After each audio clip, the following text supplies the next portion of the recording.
네, 너무너무 잘 오셨습니다. 우리 박수로 우리 레위기 공부를 시작하겠습니다. 자, 우리 이미 그 교사 성경 공부 그동안 밴드에 올렸던 그 교육을 받으셨던 분들은 큰 차이가 없어요. 근데 벌써 그게 2년이나 지났더라고요. 그래서 레위기 아마 많이 까먹으셨을 겁니다. 그래서 제가 어떤 걸 강의하면 좋을까 고민을 하다가 원래 처음에 예배에 관련된 50분짜리 강의를 하려고 했어요. 근데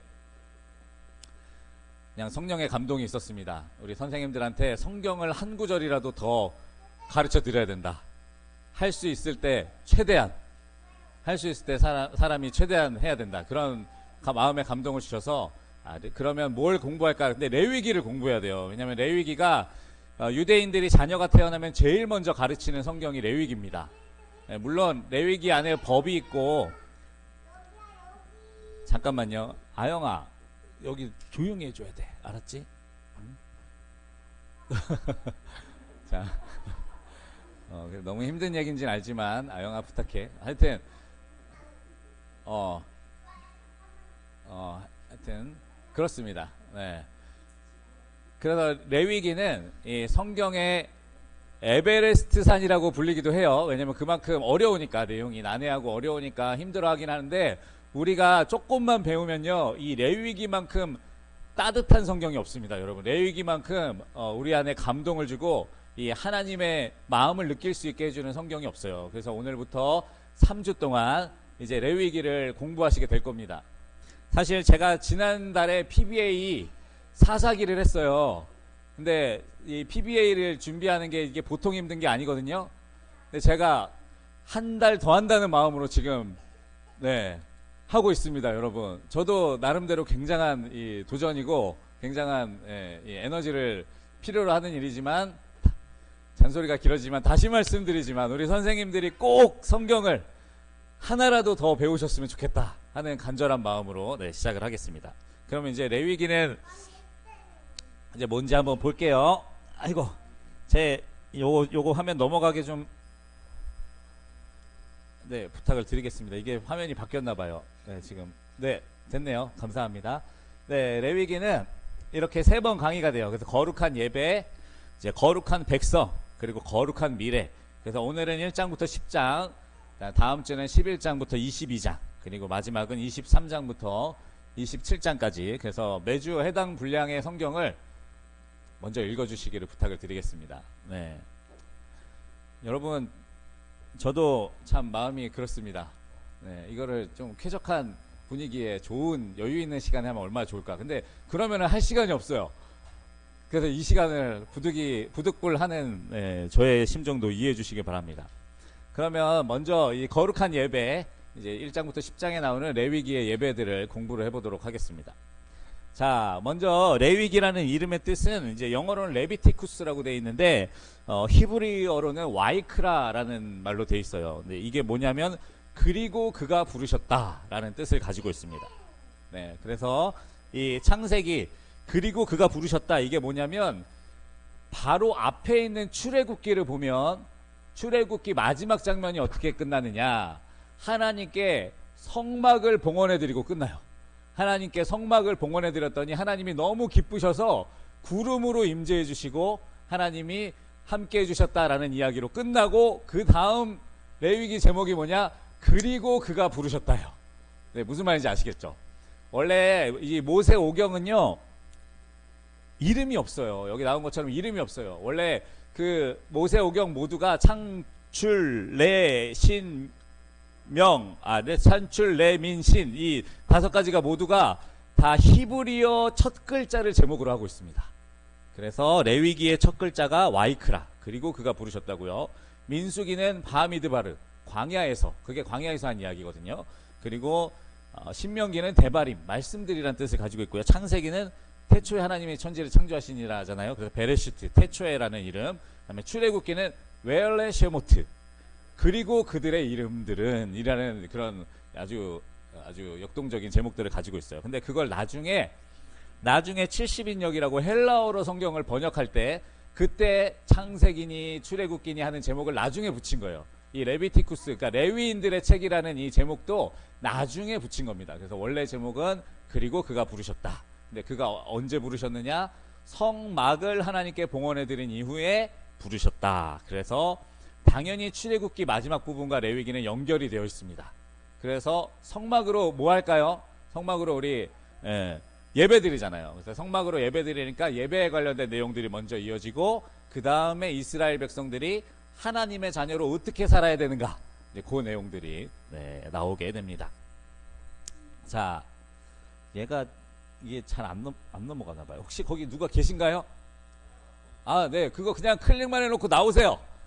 네, 그러면 잘 넘어가니까. 네, 클릭만 하고 나와주시고. 안 돼요? 네, 잘 돼요. 네, 그래서 이 출애굽기 19장 5절부터 6절 말씀인데요. 우리 다 같이 한번 읽어보겠습니다. 시작.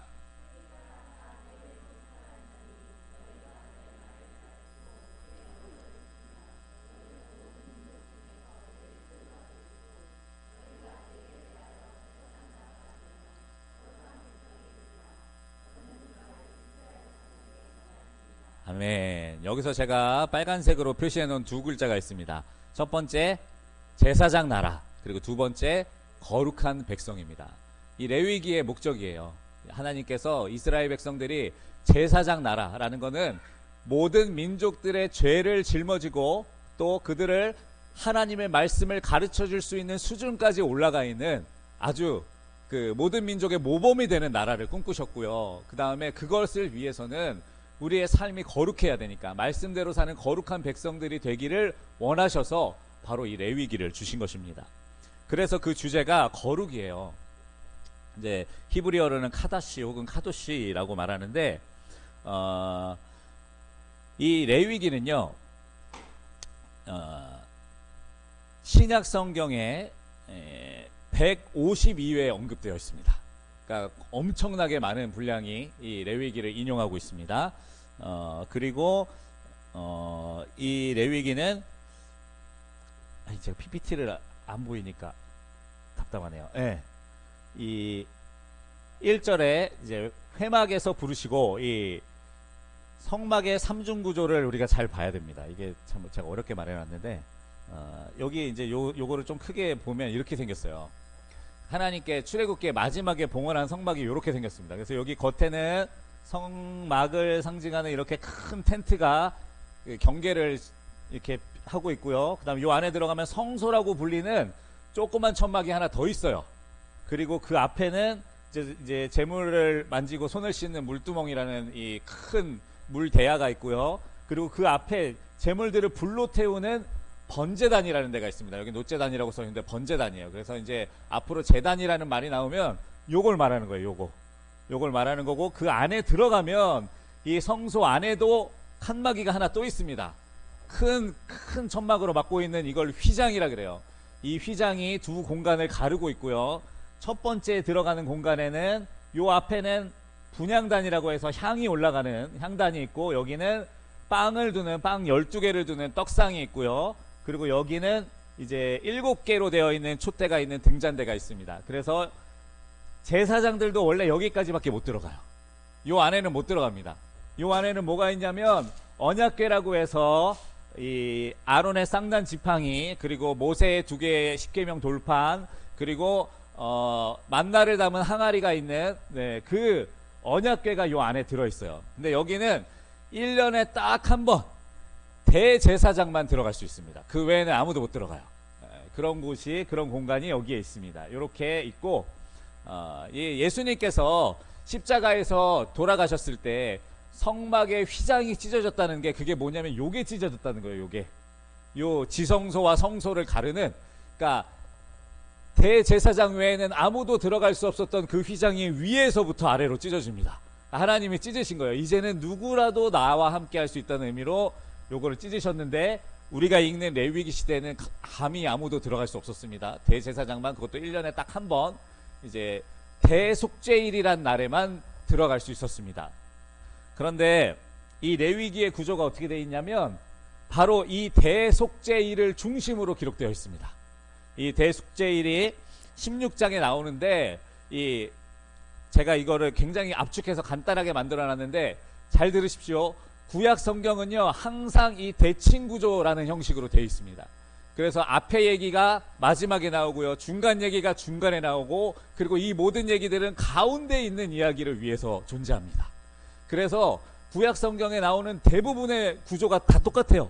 가운데 있는 이야기들이 제일 중요하고, 그걸 위해서 두 번째 거, 세 번째 거가 대칭을 이루면서 되어 있습니다. 레위기도 똑같아요. 그런데 모세오경이라 그랬잖아요. 그러면은 창세기 있고 신명기 있고 출애굽기 있고 민수기 있으면 그 가운데 뭐가 있죠? 레위기가 있죠. 할렐루야. 그러면은 뭐가 제일 중요할까요? 레위기가 제일 중요한 거예요. 구약 성경 모세오경도 마찬가지로 레위기가 제일 중요하고, 그 레위기 안에서도 제일 중요한 게 예수님께서 위로부터 아래로 쫙 찢으셨던 그 휘장을 찢으셨던 바로 1년에 한 번만 들어갈 수 있는 그 대속죄일, 그걸 중심으로 사건이 진행이 된다라는 걸 보시면 되겠습니다. 그래서 이제 대속죄일 얘기가 나오면 하여튼 엄청 집중해서 잘 봐주셨으면 좋겠습니다. 그리고 이제 여기 나오지 않는 제사 방법이 있어서 소개해 드립니다. 네, 거제라는 거는 이제 나오는 건데 이해하시라고 이제 들거자를 써서 이렇게 드는 제사예요. 그러니까 드는 종류의 모든 제사를 거제라고 합니다. 그다음에 요제는 이제 흔드는 거예요. 이렇게 흔드는 거. 흔드는 거, 곡식이라든지 재물을 흔들 때가 있습니다. 그걸 요제라고 하고요. 또 하나의 전제는 뭐냐? 포도주나 기름 이런 것들을 물로 된 걸 붓는 겁니다. 재물 위에 붓는 거. 요거는 전제라고 불러요. 요거는 이 레위기 제사 종류에 나오진 않아요. 자세한 설명이 나오진 않아요. 그래서 여기에 잠깐 첨가를 해줬습니다. 자, 그러면 이제 요거는 지금 보여드리면 안 돼. 이제 졸릴 때 한번 보여드릴게요. 자, 그러면 이제 드디어 1장을 시작하겠습니다. 와. 지금부터 구약의 5가지 제사를 공부하시게 될 거예요. 근데 제가 감히 말씀드리는데 여러분들은 이 5가지 제사를 외우시게 될 겁니다. 제가 지금까지 강의해서 한 번도 못 외워본 분이 없어요. 근데 우리 피지 선생님들은 당연히 외우실 수 있죠. 당연히 외우실 수 있습니다. 자, 그러면 우리가 시간이 많지 않기 때문에 제가 중요한 포인트들만 압축해서 할게요. 그러니까 이거 가져가셔서 성경 읽어보시고 복습해주세요. 예, 그리고 다음 주에 있는 것도 미리 읽어오시고. 자, 그럼 번제는 히브리어로 올라라고 말해요. 지금 번제는 여기 제가 안 써놨네. 자, 이제 강의 한번 보시면 됩니다. 강의 안 하고 저만 보시면 돼요. 자, 번제는 히브리어로 올라. 그래서 이 우리나라 말이랑 비슷해요. 우리나라도 태우면 올라가잖아요, 연기가. 올라간다, 이런 의미로 생각하시면 되고요. 이 번제는 그냥 쉽게 모든 재물을 다 태우는 게 번제입니다. 이 번제를 제외한 나머지 제사는요, 먹어야 되는 고기들이 남아요. 제사장이 먹든지 아니면 그 재물을 드리는 사람이 먹든지 하여튼 먹는 분량이 나오는데, 번제는 먹는 분량이 아니라 전부 다 하나님께 올려드립니다. 물론 예외되는 상번제 같은 것도 있지만 일단 그렇게 이해하시는 게 좋습니다. 자, 그러면 이 번제는 뭘 상징하는 것이냐? 자, 저를 따라하겠습니다. 온전한 헌신. 그렇습니다. 온전한 헌신을 상징하는 겁니다. 그리고 번제는 구약에 나오는 모든 제사의 기본이에요. 그러니까 우리가 하나님 앞에 제사를 드린다는 건 재물이 우리를 대신해서 하나님 앞에 불타는 겁니다. 불타서 사라지는 거예요. 그래서 그 연기로 온전히 하나님께 올라가는 것이 사실은 제사의 기본이에요. 그래서 나중에 보면 번제라는 거는 화목제를 드리고도 번제 드렸다 그러고, 속죄제를 드리고도 번제 드렸다 그러고, 속건제를 드리고도 번제 드렸다 그래요. 그래서 이 번제는 종류 중에 하나이기도 하지만 모든 제사를 대표하는 상징성도 가지고 있습니다. 그만큼 이 번제가 중요한 거예요. 그럼 번제는 뭘로 드리느냐? 소나 양, 재물로 이제 드려요. 소, 양 또는 이제 염소의 작은 가축으로 드리고요. 그리고 번제는요, 스스로 드리는 예배입니다. 여러분, 이게 진짜 중요해요. 번제는 구약의 모든 제사들에 들어가는데요, 스스로 드리는 제사입니다. 그러니까 우리가 이런 착각을 해요. 구약의 제사 얘기들을 들으면 우리들은 재물을, 소를 하나 끌고 와요. 그럼 제사장이 거기 놓으세요, 제가 잡아드릴게요. 그러고서는 잡아가지고 각을 뜨고 내장을 빼고 막 그래가지고 저 번제단에 올려서 태우는 것 같은데, 여러분 그렇지 않습니다. 그 재물을 누가 잡아야 된다고요? 내가 잡아야 돼, 내가. 그래서 제가 이거를 이 강의 유튜브 중에 찾아봤더니 교회에서 직접 번제를 드리시는 목사님이 계시더라고요, 미국에. 그래서 그분이 제사를 1년에 진짜 2번씩 그 교인들하고 같이 번제를 드린대요. 양도 잡고 소도 잡는데요. 근데 그 얘기만 들어도요, 여러분 진짜 끔찍합니다. 여러분 전문 도살꾼들도 소나 양 잡는 거 쉽지 않아요. 근데 우리 같은 아마추어들이 1년에 한두 번 소를 데려가서, 송아지를 데려가서 망치로 여러분 송아지를 잡으려면 어떻게 해야 될까요? 그렇죠. 머리 정수리를 정확히 딱 내리쳐서 잡아야 되는데, 여러분 그거 그 중에 몇 명이나 할 수 있을까요? 우리 이 중에 나는 한 번에 내리쳐서 잡을 수 있다. 네. 그렇군요. 네, 할렐루야. 우리 다음에 무슨 일 있으면 강숙기 권사님께 부탁을 하시면 돼요. 네. 이게 어려워요. 네. 거기서도 막 그 짐승의 비명소리, 그 다음에 죽이려고 칼로 쳤는데 그 잘못해가지고 피가 다 낭자하고 막 사방으로 흩어지는 이야기, 막 교인들 10명이 붙잡아서 소를 잡았는데도 이걸로 안 되는 거예요. 예, 그래서 결국에 막 그 피 흘리면서 돌아다니는 그 송아지 이야기, 막 이게 현실인 거예요, 현실. 그러니까 이스라엘 백성들이 물론 1년에 3번씩, 남자들은 3번씩이나 이 제사를 드렸지만 어쨌든 그게 본업이 아닌 사람들에게는 끔찍한 이야기인데, 하나님이 왜 아마추어들에게 이걸 잡으라고 하셨을까? 이게 중요한 거예요. 제가 만약에 번제 드렸잖아요. 양이나 소나 염소로 번제를 드리잖아요. 그러면은 저는 이거 하기 싫어서라도 죄를 안 지으려고 그럴 것 같아요. 끔찍하잖아요, 여러분. 죄를 용서받기 위해서 그 죄 없는 짐승이 안수하고 우리 대신에 그렇게 고통스럽게 죽어야 되는데, 이거 안 하고 싶어서라도 죄 안 짓지 않을까요, 여러분? 하나님이 왜 이런 제사들을 직접 드리게 했는지 우리가 그 마음을 알아야 되는 거예요. 그리고 이 제물들을 잡은 다음에는 어디 갔냐, 다시 돌아가서 여기 보면, 제가 이걸 지금 오늘 칠판이 없어가지고, 제가 원래 그림을 잘 그리는데, 제 그림 솜씨가 좋은데 하여튼 여기 보면 이제 향을 피우는 제단이 있는데, 이 제단에 뿔이 있어요. 4개의 뿔이 있습니다. 그래서 그 피를 그 뿔에 바르도록 되어 있습니다. 자세한 설명은 뒤에 할게요. 그리고 제물을 드릴 때는 흠없는 제물로 드려야 됩니다. 그런데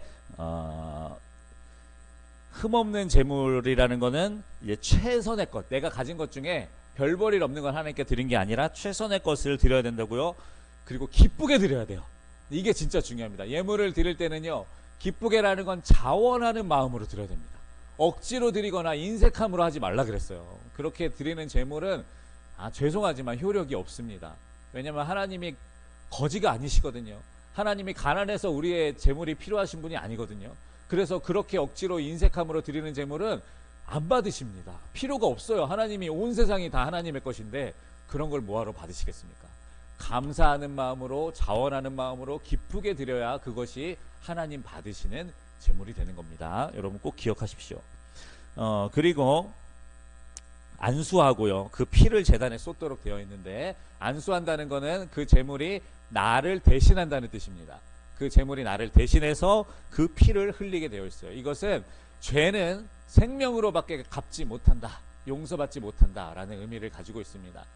예수님께서 말로도 우리를 용서해 주실 수 있고, 아니면 손짓으로도 우리를 용서해 주실 수 있는데, 굳이 십자가에 달려서 그 피를 흘리신 이유가 바로 여기에 있습니다. 죄라는 것은 우리의 생명으로밖에 속죄할 수 없는 것이고, 그만큼 무서운 겁니다. 그만큼 무서운 거예요. 우리가 죄를 너무 가볍게 생각하는데 절대 가볍게 생각하셔서는 안 됩니다. 그래서 전부 태워드리는 제사의 이름이 뭐라고요? 네, 번제라고 기억해 주시면 되겠습니다. 그럼 이제 2장으로 넘어가겠습니다. 자, 2장으로 넘어가면 두 번째 제사는 소제입니다. 소제. 우리 다 같이 한번 읽어볼게요. 소제. 네, 이 소제는 힐 소자를 써요. 그래서 소복할 때 하는 그 소입니다. 그래서 작은 제사가 아니라 하얀 제사라는 뜻을 가지고 있어요. 하얀 제사는 뭐냐? 곡식을 빻아서 그것을 가루로 만들어서 드리는 제사이기 때문에 하얀 제사, 소제라는 이름을 가지고 있는 거예요. 네. 그리고 또 다른 히브리어 의미로는 선물 희생이라는 뜻을 가지고 있어요. 그래서 야곱이 형 에서에게, 에서가 이제 자기를 죽이려고 400명의 군사를 거느리고 올 때 형에게 선물을 먼저 보내거든요. 근데 그 선물의 히브리어가 민카입니다. 소제랑 똑같은 말이에요. 그래서 하나님께 드리는 선물이라는 의미도 가지고 있습니다. 그래서 이 소제는요, 좀 독특한 제사예요. 곡식으로 드리는 제사이기 때문에 단독으로 드려지진 않아요. 다른 제사와 곁들여져서 드려집니다. 그래서 다른 번제나 화목제를 드릴 때 이 소제의 제물이 거기 곁들여져서 같이 드려지는 제사예요. 그런데 이 제사는요, 고운 가루로 드려야 된대요. 그러니까 곡물이 살아있으면 안 돼요. 그 곡식이 그 모양 그대로 살아있는 상태로 하나님께 드리는 게 아닙니다. 이거는요, 곱게 빻아야 돼요. 네, 왜 하나님이 가루를 곱게 빻으라고 할까요? 네, 형체가 없어지는 온전한 헌신을 뜻하는 겁니다. 여러분, 왜 우리 교회 공동체가 하나 되지 못할까요? 아직 살아있어서 그래요. 내 것이 아직 그 똘똘 뭉쳐져서 아직 날 것으로 살아있기 때문에 하나 되질 않는 겁니다. 그런데 하나님의 은혜로 하나님의 여러 가지 훈련과 연단으로 곱게 빠지면요, 그냥 섞여요. 뭔지 몰라요. 그냥 섞어놔도 그 사람이 그 사람이고 저 사람이 저 사람입니다. 그래서 우리가 이 연단의 시간들을 통해서 곱게 빠져야 됩니다. 여러분, 곱게 빠져지시기를 축복합니다. 네. 아무도 아멘을 안 하세요. 네, 여러분, 큰일입니다. 그러면 안 됩니다, 여러분. 네, 아멘 하셔야 됩니다. 그리고 이 소제는 특별한 때 드렸어요. 제사장을 임명할 때 드렸고요. 성막과 성전을 봉헌할 때 드렸고요. 나실인의 서약을 할 때 드렸고요. 깨끗한 흠을 입었을 때, 그러니까 나병에서 노임을 받았을 때, 피부병에서 그때 받았고요. 그리고 첫 이삭을 하나님께 드릴 때도 이때는 특별히 빠지 않은 소제를 드릴 때가 있었습니다. 이 모든 게 뭐냐면 뭔가 새롭게 시작될 때 소제를 드렸어요. 네, 그래서 이 소제는 새로운 시작을 축복하는 제사다라고 생각하면 돼요. 네, 그래서 이 뭔가가 새롭게 시작될 때는요, 온전한 헌신이 필요합니다. 온전한 헌신이 필요해요. 그래서 이 뭔가 시작하는 게 힘들잖아요. 이 교사 교육도 시작하는 게 힘들잖아요. 시작할 때는 온전한 헌신이 필요한 거예요. 제가 가루로 잘 빻아서 여러분에게 드려야지 이게 잘 시작이 되는 겁니다. 그리고 이 소제에는요, 그냥 곡식만 드리진 않고 기름과 향기 나는 기름을 같이 넣도록 되어 있어요. 이것은 이건 외워두시면 좋아요. 이 성경에 기름이 나올 때는 대부분 성령과 연결이 됩니다. 네, 여러분 외워두세요. 성경에 기름이 나올 때는 대부분 성령과 연관이 되어 있습니다. 그리고 향기가 나올 때는 대부분 기도와 연결이 되어 있습니다. 그래서 나중에 여기서 왜 뜬금없이 기름이 나오지, 왜 뜬금없이 향기가 나오지, 그럴 때는 그냥 쉽게 성령과 기도를 얘기하시는구나 하면 거의 맞아요. 거의 그 비유들이 맞습니다. 그래서 쉽게 이렇게 생각하시면 되겠습니다. 그리고 또 소제에는 소금을 넣도록 되어 있어요. 그리고 누룩이나 꿀은 넣을 수가 없습니다. 네. 여기서 소금은 뭘 의미하냐면 역대하 13장 5절에 보면 소금 언약으로 다윗과 그 자손들과 약속했다라는 말이 나와요. 그래서 변하지 않는 것을 뜻하는 게 소금입니다. 그래서 소금 언약은 지속되고요, 불변하는 것들을 상징하는 것을 이 소제에 넣는 것입니다. 근데 왜 누룩과 꿀은 안 되느냐? 이 둘은요, 상태를 변하게 만들어요. 그래서 발효되게 만듭니다. 이런 것들은 넣지 못하도록 만드셨어요. 그런데 그럼 누룩과 꿀은 주로 뭘 상징하느냐? 누룩은 죄를 상징하고요, 꿀은 쾌락을 상징합니다. 삼손이 죽은 사자 몸에 꿀을 손으로 떠서 먹는 장면이 사사기에 나와요. 그게 뭐냐? 삼손이라는 인물이 이제 앞으로 육체적인 쾌락에 이끌리는 삶을 살 거라는 복선입니다. 그 뒤로 진짜 삼손은 그렇게 살았어요. 자기의 욕망에 끌려서 사는 삶을 산 사람이 삼손입니다. 그래서 꿀은 이런 쾌락, 세상적인 즐거움을 상징합니다. 그러나 우리가 늘 즐겁지 않을 수는 없잖아요.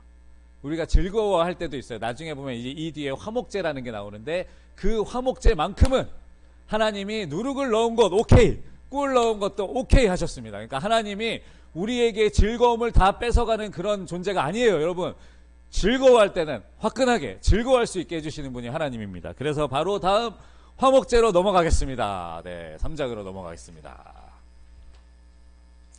자, 이제 화목제로 넘어갔습니다. 자, 화목제의 이름은 샬람임이라고 하는데 그 원어는 샬롬이에요. 평화. 그래서 이 화목제를 이제 피스 오브 오퍼링이라고 하고요. 오퍼링 오브 피스네요. 맞죠? 아닌가요? 갑자기 저도 헷갈리네요. 제가 영어가 짧아서.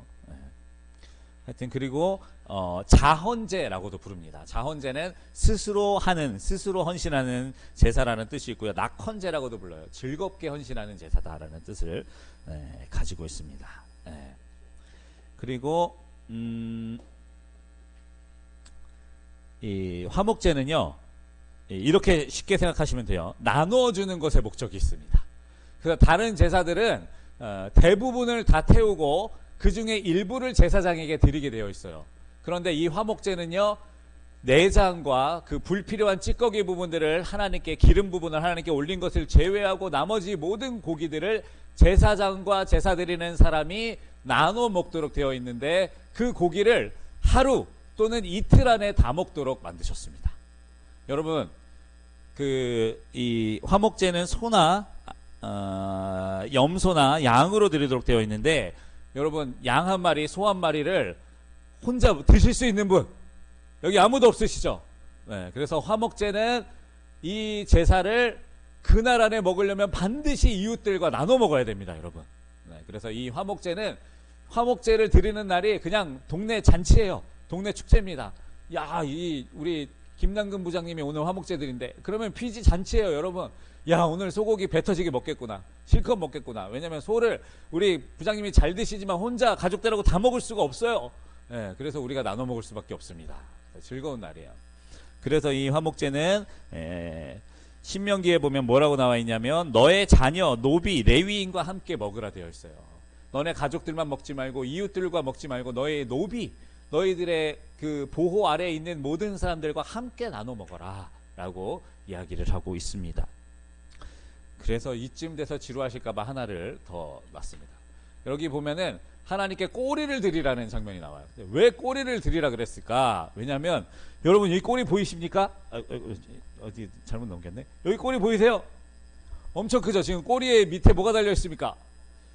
바퀴 달린 수레가 달려 있어요. 이게 뭐냐면, 고대 이스라엘 양은요, 꼬리에 기름이 너무 많아서 꼬리를 질질 끌고 다니다가 상처 입기 일쑤였대요. 그래서 저 기름이 가득 찬 꼬리에다가 수레를 달아줄 만큼 꼬리에 기름이 많았다고 합니다. 그래서 하나님이 이 꼬리도 하나님께 바치라, 기름들을 바치라고 하면서 꼬리도 바치라고 하신 것이죠. 자, 두 번째 보면 기름은 다 하나님의 것이에요. 여기 보면 기름은 다 하나님이 먹지 말고 불태우라 그랬습니다. 여러분, 곱창 그리고 이제 거기 있는 기름 이런 거 얼마나 맛있습니까? 근데 왜 하나님 먹지 말라 그랬을까요, 여러분? 이게 중요한 거예요. 여러분, 우리가 알아야 될 게 뭐냐면, 옛날 이스라엘 백성들은 지금 천막에서 살고 있어요. 근데 그 천막이 조그만 천막이 아니고 200만 명이 동시 거주하는 천막입니다. 여러분, 그러면 그 인구 밀집이 어느 정도일지 상상이 가십니까? 아무리 떨어뜨려 놓고 살아도요, 정말 진짜 웬만한 그 서울시의 5분의 1 되는 그 인구가 천막 안에서 다 살고 있는 거예요. 그러니까 어마어마한 숫자입니다. 그런데 거기서 전염병이 돈다. 여러분, 어떻게 될 것 같습니까? 하다못해 장염이라도 하나 돈다. 큰일 나는 거예요. 그래서 하나님이 뭘 엄하게 금하시느냐, 먹는 것 중에도 금방 상할 수 있는 것, 이 내장에 낀 기름 이런 것들은요, 순식간에 상합니다. 이런 거는 진짜 신선할 때 먹지 않으면 큰일 나요. 그리고 이 곰팡이, 이 사람들에게 질병을 일으킬 수 있는 곰팡이, 이런 것들은 하나님이 이 뒤에 보시면 매우 엄격하게 통제하시는 걸 볼 수 있어요. 그리고 지저분한 환경에서 사는 음식, 동물들, 이런 것들은 절대 먹지 못하게 하십니다. 이거는 하나님의 은혜인 거예요. 왜 신약에서는 다 먹어도 된다고 허용해 주셨냐? 사실은 이런 의미가 있습니다. 이렇게 거룩하고 정결한 삶을 위해서도 구별하는 그런 훈련이 필요하지만, 그것보다는 이스라엘 백성들의 위생을 위해서. 여러분, 지금 원래 우리 돼지고기도 먹으면 안 돼요. 곱창도 드시면 안 됩니다. 여러분, 장어도 드시면 안 돼요. 그런 거 원래 율법으로 따지면 먹지 말라는 건데, 지금은 왜 먹어도 되느냐? 하나님이 사실은 그런 의미로 이스라엘 백성들을 보호하기 위해 주신 법이기 때문에 지금은 그렇게 지켜도 되지 않아도 되는 거예요.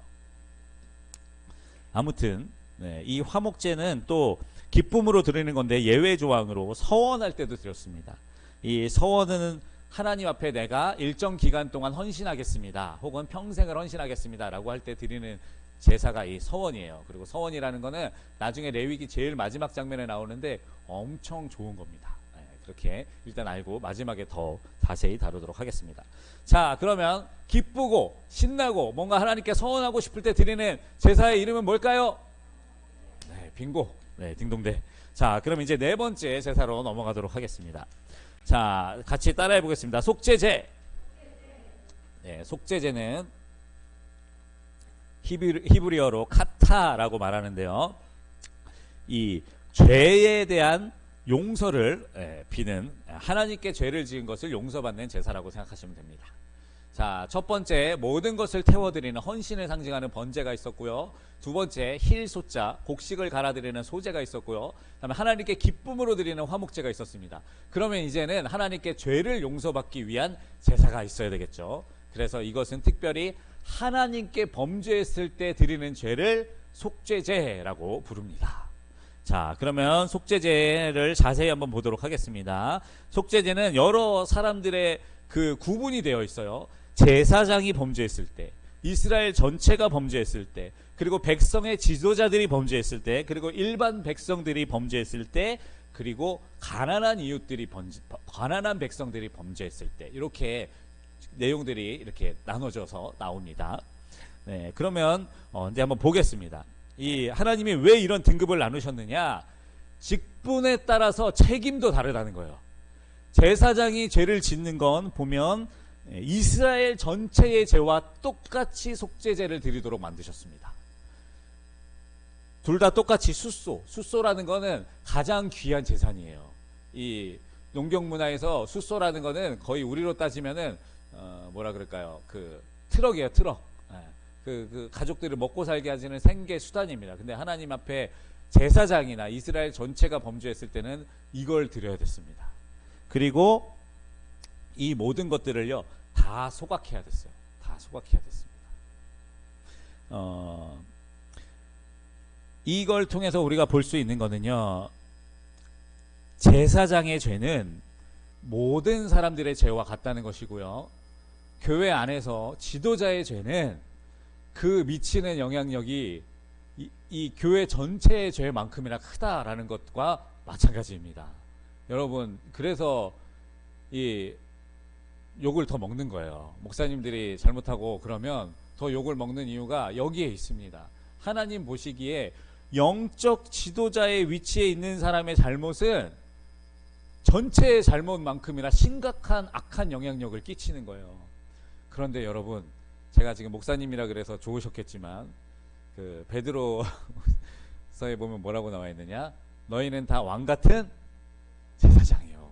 여러분, 안타깝게도 여러분도 예외가 아닙니다. 하나님은 여러분들이 죄를 지으시면 대한민국 전체의 죄로 보십니다. 무슨 말씀인지 아시겠죠?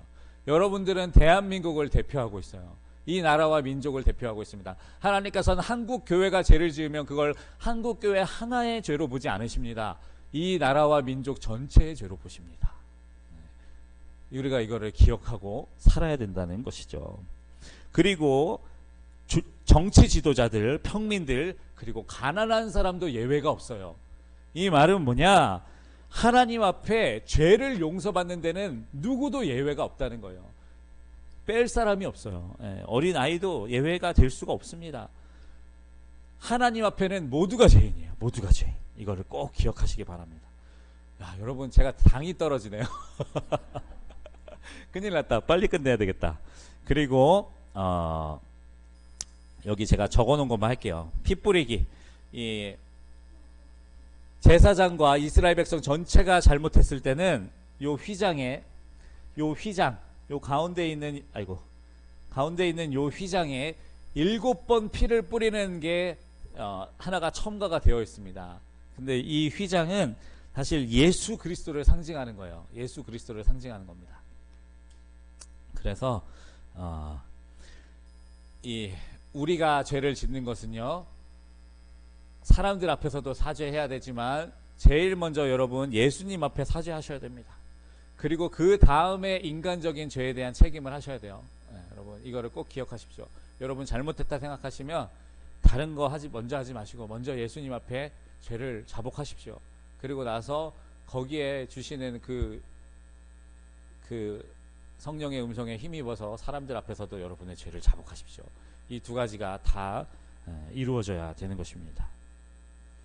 네, 뭐 할 얘기 많은데 넘어가겠습니다. 그리고 넘어가시는데 어디까지 넘어가시냐? 이제 5장까지 넘어가겠습니다. 5장에 가면 이런 예외 조항이 나와요. 이건 뭐냐면 빈민들의 속죄제입니다. 가난한 이웃들의 속죄제예요. 여기 보면 7절에 보면 그의 힘이 어린 양을 바치는 데 미치지 못하면 그가 지은 죄를 속죄하기 위하여 산비둘기 2마리나 집비둘기 새끼 2마리를 여호와께로 가져가되 속죄제물과 번제제물로 담아서 드려라 라고 이야기하고 있습니다. 이렇게 우리가 하나님 앞에 죄를 지었을 때는 가난하다고 예외가 될 수가 없습니다. 그러나 하나님이 가난한데 어디 가서 빚내서 양 잡아와 라고 하시는 분이 아니라 산비둘기라도 잡아와라, 집에서 비둘기를 기르고 있으면 그 비둘기라도 바쳐라 라고 하나님이 얘기하시고요. 만약에 산비둘기를 잡아올 건강도 안 돼요, 집비둘기를 드릴 재산도 없어요, 그런 사람들은 곡식 10분의 1 에바를 드릴 수 있도록 하셨습니다. 그런데 이 10분의 1 에바가 어느 정도냐면 우리 생수병 페트병으로 거기에 담겨질 곡식 정도예요. 그러니까 보통 사람들이 한 일주일 정도, 6일 정도 금식할 수 있는 양의 페트예요. 그러니까 하나님이 요 정도는 준비해서 와라. 아무리 가난해도 이 정도는 가지고 하나님 앞에 속죄해라 라고 이야기합니다. 우리가 이걸 알아야 돼요. 제가 사사기 강의를 얼마 전에 해서 자꾸 생각나는데, 미가의 어머니라는 사람이 지은 죄가 뭐냐면 아들이 엄마의 돈을 훔쳤는데 그거를 하나님 앞에 속죄시키고 자기한테 잘못했다고 용서를 구하도록 하질 않고 그냥 축복하면서 용서해 주는 거예요. 어머, 그랬어? 얘기했으면 됐어. 내가 너를 축복해 줄게. 하나님이 너한테 복 주시게 내가 빌어줄게. 이렇게 하면서 죄에 대한 사죄가 없는 거예요. 여러분, 이거는 완전히 왜곡된 신앙입니다. 이런 신앙은 잘못된 거예요. 여러분, 우리가 하나님 앞에도 죄를 자복해야 되지만 사람들 앞에도 죄를 자복할 수 있어야 됩니다. 네, 이걸 꼭 기억하십시오. 네. 그리고 나서 이제 6장으로 넘어가면, 한 장 넘어가시면 6장이 나옵니다. 이제 속건제가 나와요. 속건제는 쉽게 물건 할 때 그 건자입니다. 그러니까 사물, 즉 사람들과의 관계 안에서 지은 잘못, 그것을 용서받는 것이 속건제입니다. 자, 하나님과 잘못했을 때 용서받는 제사는 뭐라고요? 그러면 사람들 사이에 잘못했을 때 용서받는 제사는 뭐라고요?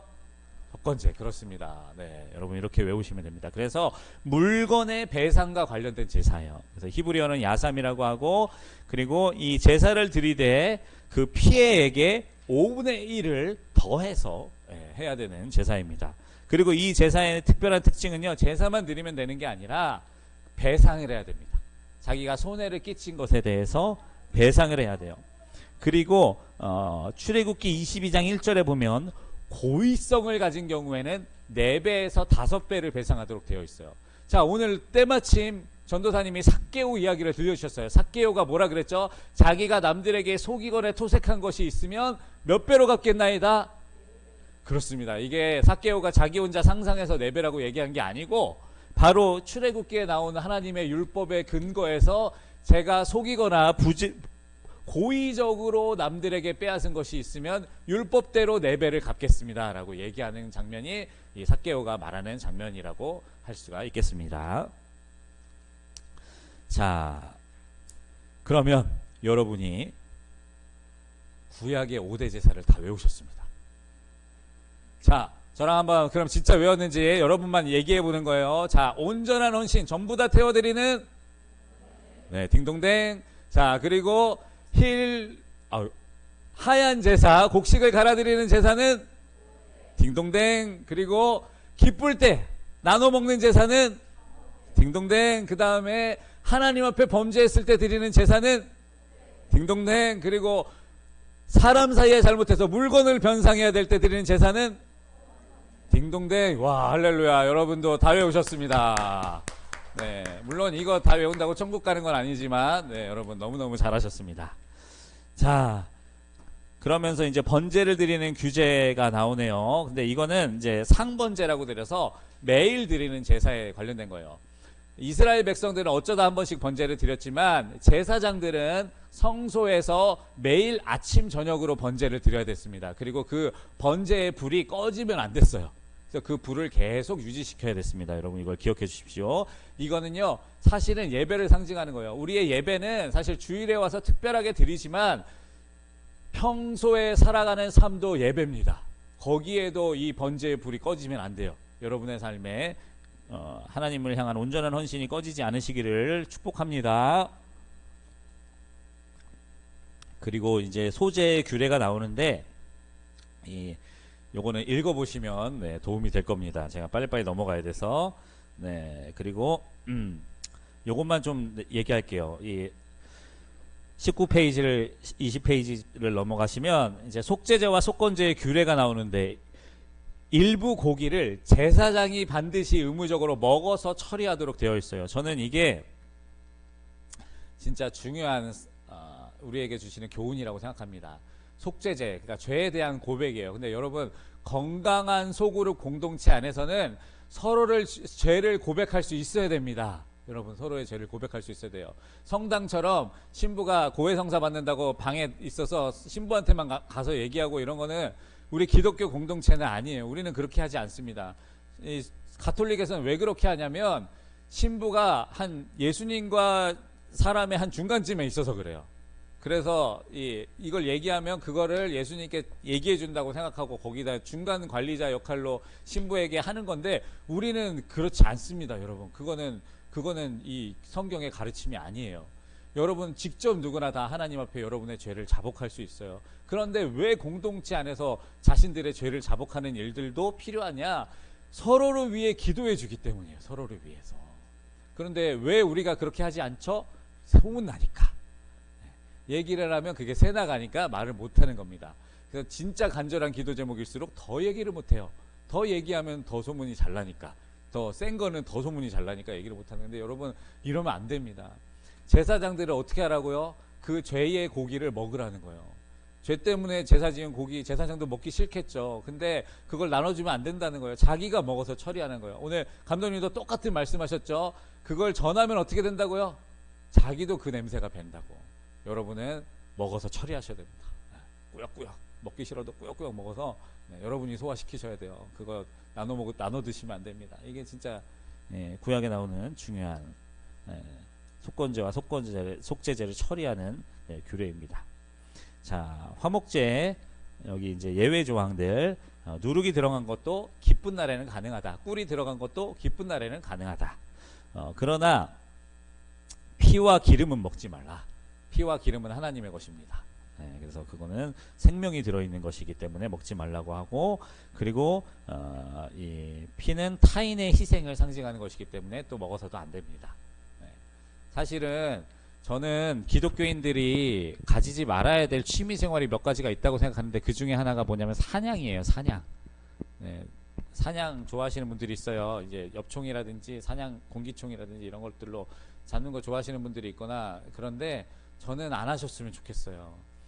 여러분 피도 중독성 있는 거 아세요? 피도 자꾸 보다 보면 그거 거기에 끌리고요. 그 다음에 피를 흘리게 하는 일에 그 묘한 쾌락이 있습니다. 여러분 왜 멀쩡한 젊은이들이 전쟁터에 나가면 정말 우리로선 상상도 못하는 끔찍한 죄를 아무렇지 않게 저지르는지 아십니까? 피가 여러분 중독시킵니다. 우리 안에 있는 이런 악한 요소들을 증폭시키고요. 거기에 만들게 만들어요. 그래서 하나님이 피는 먹지 못하도록 그래서 막으신 것이고요. 피 흘리는 일을 가능하면 하지 않도록 막으시는 겁니다. 이렇게 죄 사함을 위해서만 특별한 때에만 흘리도록 하셨어요. 그래서 여러분도 피 흘리게 만드는 일들을 취미로 하지 않으셨으면 아니라 하지 마세요. 하지 마셔야 됩니다. 그리스도인들은. 그리고 뭐 제사장들이 받아야 될 소득들이 나옵니다. 정리라고 했는데 제가 미리 했나요? 5가지 제사 이제 다 외우셨죠? 자, 잘하셨습니다. 자, 그럼 우리 8장으로 넘어가면 아론과 그의 아들들의 제사장 위임식이라고 되어 있는데 요거는 위임식인 동시에 이렇게 생각하시면 돼요. 모세가 영적인 지도자였지만 제사장은 아닙니다, 여러분. 모세는 아론이 아니에요. 하나님이 세우신 대제사장은 아론이고 모세는 영적인 지도자입니다. 그런데 중요한 건 뭐냐? 아론도 대제사장을 한 번도 해본 적이 없어요. 그럼 누군가 아론에게 가르쳐줘야 될 거 아니에요. 그래서 모세가 8장에 아론과 그의 아들들에게 제사는 이렇게 드리는 거다, 샘플을 보여줍니다. 샘플을 보여줘요. 그 장면이 바로 8장에 나오고요. 동시에 그 샘플과 함께 제사장들로 세우는 위임식도 진행이 되게 됩니다. 그래서 그런 이해를 가지고 보시면 돼요. 내용은 이제 쭉 읽으시면 되고, 제사장의 위임식의 순서가 있어요. 먼저 물로 씻어야 돼요. 근데 첫 번째는 전신을 씻어야 되고 두 번째는 손과 발을 씻어야 됩니다. 여러분, 이게 참 중요해요. 이게 진짜 되게 중요한 의미입니다. 우리가 세례를 받아요. 우리가 예수 믿으면 누구나 세례를 받습니다. 여기 세례 안 받으신 분 없으시죠? 세례 다 받으셨죠? 왜 세례를 받으라고 하느냐? 세례 받아야 구원받기 때문은 아니에요. 그러나 세례를 통해서 내가 예수님의 피로 죄 사함 받았다는 걸 신앙 고백하는 거예요. 신앙 고백. 우리는 예수님을 믿음으로 우리의 죄가 다 씻음을 받았습니다. 그러나 예수님이 뭐라고 말씀하셨냐면 발은 씻어야 된다 그랬어요. 발은. 그 말이 뭐냐? 우리가 예수 그리스도의 피로 우리의 온 몸, 우리의 존재가 사함을 받았지만 발은 뭘 딛고 살아요? 땅을 딛고 살잖아요. 그러면 땅을 딛고 사는 우리들에게는 세상의 때가 묻을 수밖에 없는 거예요. 그러니까 우리가 이 세상을 살아가면서 묻는 세상의 때들에 대해서는 회개해야 됩니다. 우리의 존재에 대한 회개는 예수 그리스도께서 용서해 주셨기 때문에 괜찮아요. 이제는 하나님의 자녀, 하나님의 백성이 되었다는 믿음을 가지고 사셔야 됩니다. 그러나 이 세상에서 지은 죄는 회개하셔야 돼요. 이 세상에서 묻은 때는 회개하셔야 됩니다. 여러분, 그것도 안 하면 구원파 이단이에요. 여러분, 그거는 잘못된 신앙이고 이단입니다. 그래서 이제 전신 이후에는 손발을 씻는 일을 하고요. 그 뒤로는 옷을 입습니다. 근데 옷은요, 세례 때도 나오지만 신분의 변화를 상징합니다. 그래서 신약 성경에 바울은 계속 강조하는 게 뭐냐면 너희가 그리스도로 옷 입어라. 그리스도로 옷 입어라. 너네들 존재가 좀 바뀌어라. 오늘 하나님의 옷장이라는 노래도 불렀죠. 하나님의 옷장을 열어보니 날 위해 준비한 사랑의 옷 가득, 그러잖아요. 사랑의 옷, 예수 그리스도로 옷 입으셔야 됩니다. 그리고 그래서 우리 로마서 13장 13절에서 14절에 보면 오직 주 예수 그리스도로 옷 입고 라고 되어 있어요. 우리에게는 예수 그리스도의 옷이 입혀져요. 근데 이게 왜 중요하냐? 우리가 왜 하나님 앞에 의인이냐? 우리가 의로워서가 아닙니다, 여러분. 예수 그리스도로 옷을 입었기 때문에 그 옷 때문에 의롭다고 칭해 주시는 거예요. 자, 예수님의 이 비유를 뭐라고 말씀하셨냐? 잔칫날이 됐는데 내가 먼저 약속된 사람들을 불렀더니 한 놈도 안 오더라. 그래서 내가 화가 나서 아무나 불렀다. 근데 아무나 부르는데 조건이 뭐냐? 예복을 입고 오는 거예요. 예복을 입고 오는 거. 그 예복이 뭐냐? 예수 그리스도입니다. 예수 그리스도. 구원의 복음이 유대인들에게 주어졌으나 유대인들이 그걸 거부했어요. 그래서 그것이 사방으로 흩어져서 우리 같은 이방인들도 이제 예수를 믿게 됐습니다. 근데 그 예수를 믿는 사람은 누구나 가는 그 천국에 가는 조건이 뭐냐? 그리스도로 옷을 입어야 돼요. 그리스도로 옷을 입으셔야 됩니다, 여러분. 그런데 옷 안 입고 간 사람들이 있었죠. 옷 안 입고 예복을 입지 않고 가서 자리에만 떡하니 앉아있는 사람들은 어떻게 됐습니까? 다 쫓겨났습니다. 다 쫓겨났어요. 우리가 예수 그리스도로 옷 입지 않고 그냥 아무리 나를 깨끗하게 씻고 내가 거룩해진 것처럼 천국 문턱에 가도 누구세요? 못 들어갑니다. 주님은 막으십니다. 그래서 예수 그리스도로 옷 입는 중요합니다. 그리고 그 다음에 기름을 부어요. 기름을 붓는다는 건 성령의 충만함을 상징합니다. 그리고 나서 기름을 붓고 그리고 3가지 제사를 드립니다. 자, 제일 먼저 뭘 드려야 될까요? 자, 제사장이라고 죄가 있을까요? 없을까요? 자, 그럼 제일 먼저 무슨 제사 드려야 될까요? 딩동댕. 자, 자신 있게 큰 소리로. 그렇습니다. 속죄제를 드려야 됩니다. 우리의 죄사함이 먼저예요. 자, 죄가 씻음 받았어요. 그러면 그 다음에 뭘 해야 될까요? 온전한 헌신을 해야 되겠죠. 그럼 무슨 제사를 드려야 될까요? 그렇습니다. 번제를 드려야 됩니다. 자, 우리의 죄가 씻음 받았어요. 이제는 우리 모든 존재가 하나님의 것이 되었어요. 그러면 여러분 기쁠까요? 기쁠까요? 그럼 무슨 제사 드려야 될까요? 그렇습니다. 그래서 이 위임식의 순서도 똑같이 속죄제와 번제와 화목제 순서로 진행이 되게 됩니다. 근데 특별한 장면이 하나 더 나오네요. 넘겨보시면 제사장의 오른쪽 귓볼, 오른쪽 엄지 발가락에만 피를 바르도록 되어 있네요. 이거 아주 특별한 모습입니다. 오른쪽 귀 뭘까요? 여러분, 우리가 잘 듣는 사람이 돼야 돼요. 네, 여러분, 이제는 우리의 듣는 귀가 거룩하게 성별돼야 됩니다. 오른쪽 엄지 뭘까요? 여러분의 우리의 손이 거룩해야 됩니다. 우리가 악한 일 하면 안 돼요. 우리 하나님의 뜻대로 우리의 손이 움직여야 됩니다. 오른 발이 거룩해야 됩니다. 발은 뭐예요? 우리 이제 아무데나 가시면 안 됩니다, 여러분. 아무데나 가면 안 돼요. 예수님 믿으면서도 아무데나 가는 젊은이들이요, 그러면 안 됩니다, 여러분. 거룩한 곳에 가야 됩니다. 네. 그리고 7일간 이제 속죄제를 지냈어요. 이건 하나님과의 친밀함을 상징하는 7일의 시간이었고요. 그리고 제가 요거를 하나 봤으면 좋겠는데, 이제 대제사장들에게만 이 옷을 입혀줬어요. 이거 대제사장의 에봇이라는 옷입니다. 제 머리 때문에 가려지진 않죠? 네, 이 에봇은 특징이 뭐냐면 세마포 옷을 먼저 그 안에 입어야 돼요. 물론 속옷도 입어야 되고 겉옷도 입어야 되는데 이 깨끗한 옷을 입는데 대제사장만 이 흉패, 이 에봇이라는 것을 입게 되어 있습니다. 되게 화려하죠. 여기 보면은 이 12개의 돌이, 그 보석이 박혀 있는데 그건 이스라엘 12지파를 상징하는 거예요. 그래서 대제사장은 12지파 전체를 상징하는 존재입니다. 여러분도 그래요. 여러분도 대제사장들과 같은 사람들이기 때문에 여러분들도 대한민국 전체를 대표하는 대표 주자들이십니다. 그리고 머리에 보면 금띠를 하나 띄고 있어요. 대제사장만. 뭐라고 써있냐면 여호와 앞에 성결이라고 되어 있습니다. 근데 여러분, 머리띠에 있는 글자를 나는 볼 수 있다. 아무도 없죠. 아무도 없죠. 머리띠에 있는 거는 거울 없으면 못 봐요. 그러면 이건 누가 봐요? 다른 사람이 보는 겁니다. 여러분, 할렐루야. 이게 포인트예요. 왜 하나님이 금띠를 머리에 붙이라고 하셨는가? 다른 사람들 보라고.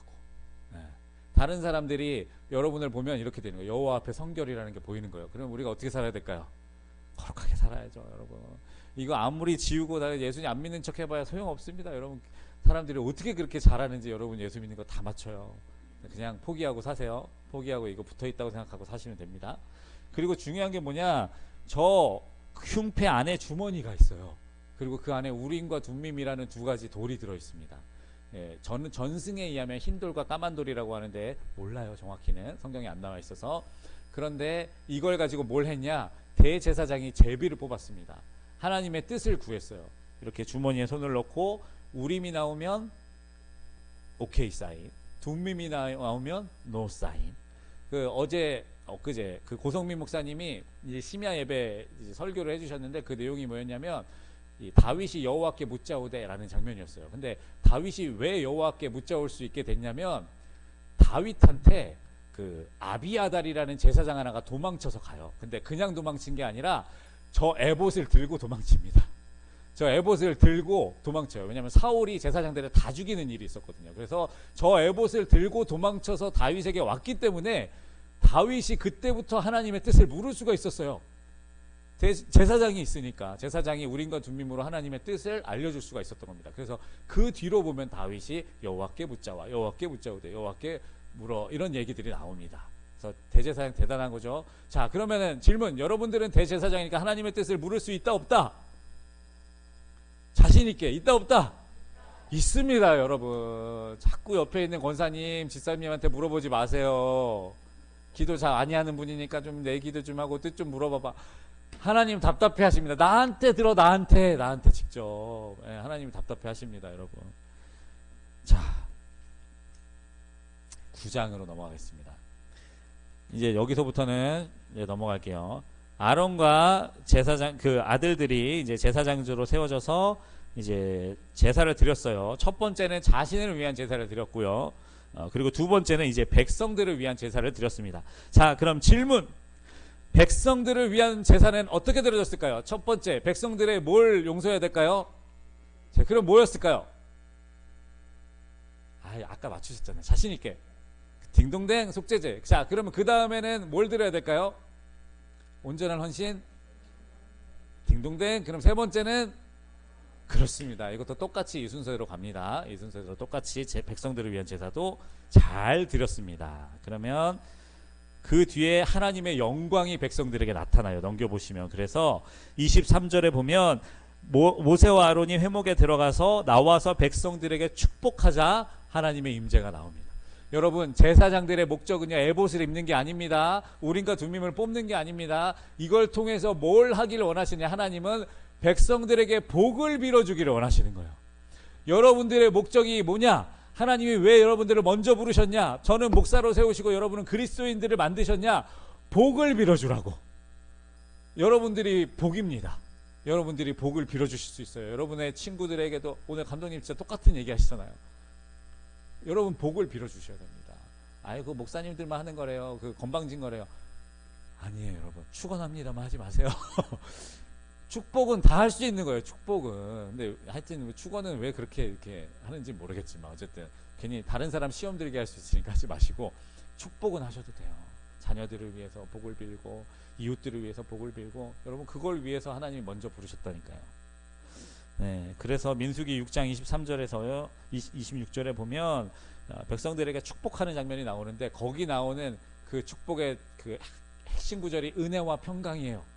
많이 들어보셨죠? 우리 감독님 제일 좋아하는 그 인사말이 은혜와 평강입니다. 그게 감독님이 그냥 지어내신 게 아니라 바로 여기 민수기에 나오는 말씀, 우리가 해야 될 사명이 은혜와 평강을 비는 거기 때문에 그렇게 하시는 겁니다. 자, 이제 마지막 두둥 10장으로 넘어왔습니다. 10장에 나왔으면 하나님께 제사 드렸으니까 좋은 일이 일어나야 됩니다. 끔찍한 일이 생깁니다. 하나님께 제사를 드리는 아론의 두 아들 나답과 아비후가 하나님 앞에 잘못된 불을 드렸다가 그 향로에서 불이 나와서 그 둘을 그 자리에서 불태워 죽이는 끔찍한 사건이 나타납니다. 여러분 진짜 끔찍하지 않습니까? 방금 모세가 샘플도 보여주고 이제 아론과 제사장들이 잘 하나님께 제사 드려서 축복도 하고 하나님의 임재가 구름으로 임했어요. 그런데 끔찍하게도 그 뒤에 무슨 일이 벌어졌다고요? 이 둘이 하나님 앞에 번제를 드리는데 잘못된 불을 가지고 와서 하나님의 노여움의 불이 나타나서 그 둘을 태워버렸어요. 그래서 그 둘이 죽게 됩니다. 근데 그 원인이 뭐냐? 9절에 보니까 나답과 아비후가 독주와 포도주를 마셨대요. 그런데 여러분 성경의 독주와 포도주는 세상을 상징하는 겁니다. 독주와 포도주는 세상의 즐거움, 기쁨, 쾌락을 상징하는 거예요. 이 나답과 아비후가 성령으로 충만해야 될 사람들이 세상으로 충만했던 겁니다. 여러분 이러면 하나님의 심판의 불을 면할 길이 없습니다. 네. 술을 마시면 세상의 즐거움에 취하면 여러분의 영적인 판단력이 흐려질 수밖에 없고요. 그러면 잘못된 결과들을 이렇게 만들어낼 수밖에 없는 겁니다. 그래서 하나님이 이것에 대해서 책망하시죠. 그리하여 너희가 거룩하고 속된 것을 분별하고 부정하고 정한 것을 분별하고, 그러니까 독주와 포도주를 마시지 말라고 하신 거예요. 그리고 나 여호와가 모세를 통하여 모든 규례를 이스라엘 자손에게 가르치리라 라고 되어 있어요. 여러분 네. 여러분 우리는 진짜 가르치는 교사들이잖아요. 그렇기 때문에 더욱더 우리의 삶을 거룩하게 만드셔야 됩니다. 자, 넘어가면 매정한 모세가 나와요. 뭐냐면 그 아들들이 죽었는데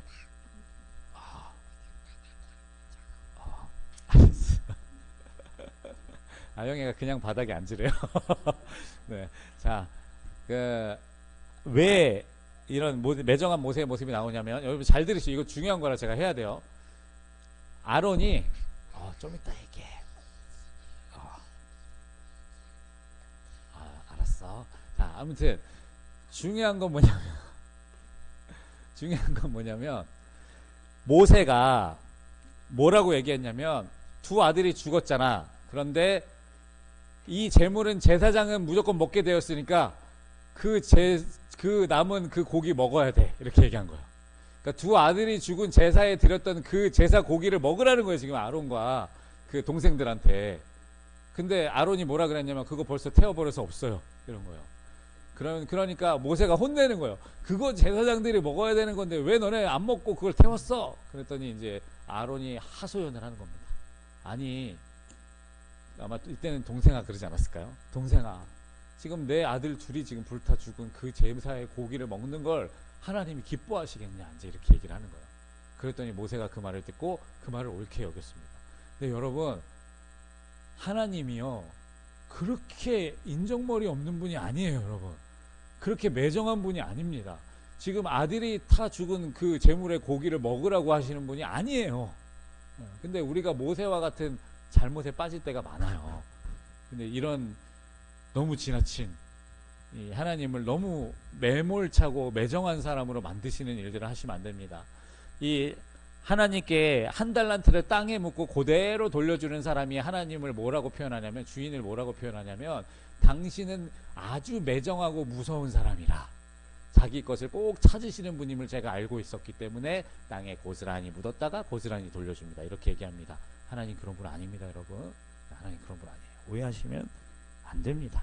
그리고 하나님이 보시면 다윗 왕국의 시작, 그리고 초대교회의 시작 때 다 이런 끔찍한 일들이 나타납니다. 다윗 왕조의 시작 때는 베레스 우사라고 해서, 우사라는 사람이 흔들리는 언약궤에 손을 댔다가 죽는 일이 나타났고요. 초대교회에는 아나니아와 삽비라라는 부부가 하나님 앞에 잘못된 헌금을 드리면서 하나님을 속이려고 했다가 그 자리에서 죽는 사건이 나타납니다. 이렇게 하나님은 새로운 공동체가 시작될 때 그 시작에 이런 엄중한 경고를 주심으로 이스라엘 전체가, 그리고 새롭게 시작되는 교회 공동체가 범죄하지 않도록 하십니다. 여러분, 이걸 꼭 기억하시기 바랍니다. 그래서 다음 시간에는 우리 레위기 11장과 22장 거룩한 백성들의 삶에 대한 얘기가 나누어지겠고요. 그리고 가장 주요해가지고 말씀드렸던 16장이 여기서 나옵니다. 다음 주에 오실 거죠? 네. 고생하셨습니다. 제가 기도하고 마치겠습니다. 하나님, 이제 레위기를 배웠습니다. 하나님, 이것이 영의 양식